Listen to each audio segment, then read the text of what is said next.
Hello everyone, உங்களுக்கு இந்த canned டியூனாலாம் கிடைக்கும்னா மறக்காமல் இந்த டியூனா பொடி மாஸ் ட்ரை பண்ணுங்கள். அவ்வளோ சூப்பராக இருக்கும். டேஸ்ட் வந்துட்டு ட்ரை பண்ணால் தான் தெரியும். மறக்காமல் ட்ரை பண்ணுங்கள்.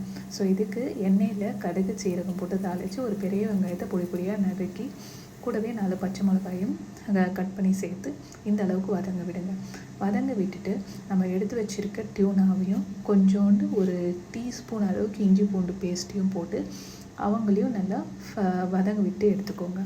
நெக்ஸ்ட்டு ஒரு 1.5 டேபிள் ஸ்பூன் வந்துட்டு குழம்பு மிளகா பொடி அதையும் சேர்த்து மிக்ஸ் பண்ணிவிட்டு ஒரு அரை தக்காளி கட் பண்ணி இவங்க கூட சேர்த்து கருவேப்பிலையும் சேர்த்து லைட்டாக தண்ணி தெளித்து இவங்க ஒன்றா கலந்து வர அளவுக்கு மட்டும் விட்டுடணும். ரொம்பலாம் வந்துட்டு கொதிக்க விடணும், மசிய விடணும்லாம் அவசியம் கிடையாது. பிகாஸ் டியூனா வந்துட்டு ஆல்ரெடி குக்டு தான்.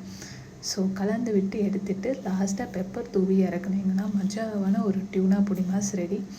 டேஸ்ட்டு செஞ்சால் தான் தெரியும். ட்ரை பண்ணி பாருங்கள். உங்களுக்கு இந்த வீடியோ பிடிச்சிச்சின்னா மறக்காமல் லைக் பண்ணி சப்ஸ்கிரைப் பண்ணிக்கோங்க. இதே மாதிரி இன்னும் பல வீடியோஸ்க்காக மறுபடியும் பார்க்கலாம். பாய்.